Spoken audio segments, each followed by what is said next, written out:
नमस्कार दोस्तों, स्वागत है आपका अपने भरोसेमंद खबरों के हब पर, जहां हम आपके लिए रोज की सबसे दिलचस्प और विश्वसनीय अपडेट लाते हैं। आज 7 अगस्त 2025 की वो 10 खबरें जो आपके दिन को बनाएंगी सूचनाओं से भरपूर। तो तैयार हो जाइए, क्योंकि अब हम सीधा डाइव करेंगे ताजा सुर्खियों में। जयपुर में पिछले 24 घंटों में रिकॉर्ड तोड़ बारिश ने कई मुख्य मार्गों और मोहल्लों में पानी भर दिया है। सड़कों पर वाहन जाम की स्थिति है, वहीं कुछ इलाकों में बिजली कटौती की भी शिकायतें मिली हैं। नगर निगम ने रेस्क्यू वॉलंटियर्स को तैनात कर बचाव कार्य शुरू कर दिया है और जिलाधिकारी भी प्रभावित क्षेत्रों का दौरा कर रहे हैं। बढ़ते हैं अगली खबर की ओर। मुख्यमंत्री ने दौसा में ग्रामीण विकास परियोजनाओं का शिलान्यास किया, जिसमें नए पार्क, स्वच्छता अभियान और पेयजल सुविधाओं का विस्तार शामिल है। उन्होंने ग्रामवासियों के साथ बातचीत में कहा कि हर गांव तक सड़कों और अस्पतालों की सुविधा पहुंचाना सरकार की प्राथमिकता है। इससे स्थानीय युवा रोजगार के अवसरों में भी इजाफा होने की उम्मीद जताई जा रही है। अब सुनते हैं अगली खबर। उत्तर प्रदेश के प्रयागराज, वाराणसी, चंदौली और गोरखपुर सहित 8 जिलों में मौसम विभाग ने रेड अलर्ट जारी किया है।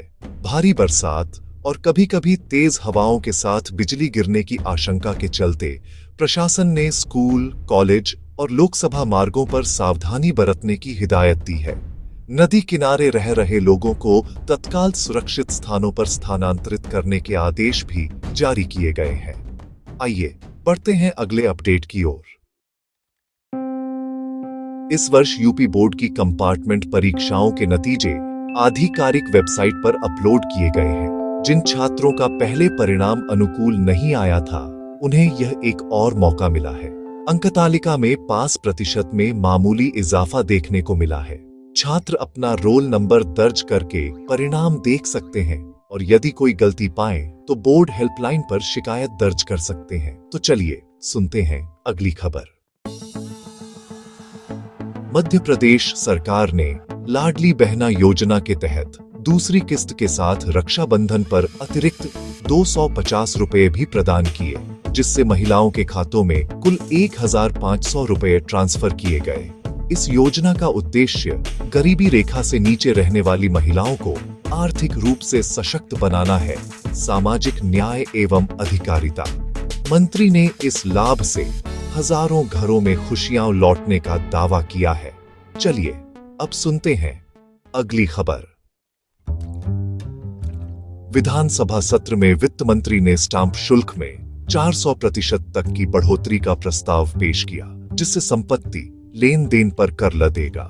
कांग्रेस समेत विपक्षी दलों ने इसका कड़ा विरोध करते हुए कहा कि इससे जमीन जायदाद के बाजार में ठहराव आएगा और सामान्य जनता को भारी बोझ उठाना पड़ेगा। बहस के दौरान कई विधायकों ने सामाजिक आर्थिक प्रभावों पर प्रश्न उठाए।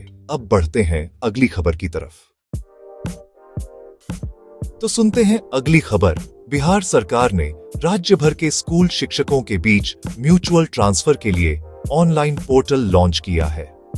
इच्छुक शिक्षक 31 अगस्त 2025 तक आवेदन कर सकते हैं। इस पोर्टल में एप्लीकेशन स्टेटस ट्रैकिंग, दस्तावेज अपलोड और हेल्प डेस्क जैसी सुविधाएं उपलब्ध हैं। शिक्षा विभाग का दावा है कि इससे पारदर्शिता बढ़ेगी और ट्रांसफर प्रक्रिया तेज होगी। राज्य सरकार ने 23 जिलों में ड्रैगन फ्रूट की पैदावार बढ़ाने के लिए 1 करोड़ 26 लाख रुपए की योजना मंजूर की है। इस योजना के तहत किसानों को पौधे, स्पार्सर्स और उर्वरक सब्सिडी पर दिए जाएंगे। कृषि विशेषज्ञों का कहना है कि ड्रैगन फ्रूट की खाद्य एवं औषधीय मूल्य के चलते किसानों की आय में वृद्धि संभव है। प्रशिक्षण कार्यक्रम भी आयोजित किए जाएंगे। आइए बढ़ते हैं अगले अपडेट की ओर।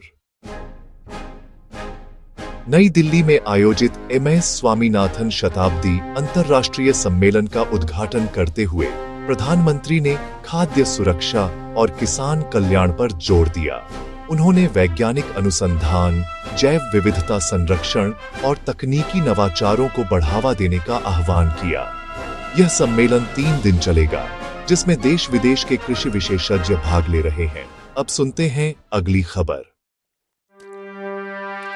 रिजर्व बैंक ऑफ इंडिया ने मौद्रिक नीति समिति की बैठक में रेपो रेट को 5.5% पर अपरिवर्तित रखने का निर्णय लिया है। इससे बैंक लोन की ईएमआई में कोई बदलाव नहीं होगा। आरबीआई ने मुद्रास्फीति को नियंत्रित बनाए रखने और अर्थव्यवस्था की सतत वृद्धि का हवाला देते हुए इस स्थिरता को जरूरी बताया है। व्यापार और उपभोक्ता दोनों को राहत मिलेगी। तो दोस्तों, यही थी आज की 10 प्रमुख खबरें। कैसी लगी आपको ये सारी खबरें? मुझे कमेंट्स में जरूर बताइए। अगर वीडियो अच्छा लगा हो तो इसे लाइक कीजिए और अगर आपने चैनल को सब्सक्राइब नहीं किया है तो अभी सब्सक्राइब कीजिए। साथ ही घंटी के निशान को दबाना मत भूलिएगा ताकि आपको हमारी हर नई वीडियो का नोटिफिकेशन सबसे पहले मिले। मैं फिर मिलूंगा ऐसी ही अच्छी और खास खबरों के साथ। तब तक के लिए जय श्री राम, जय हिंद, वंदे मातरम।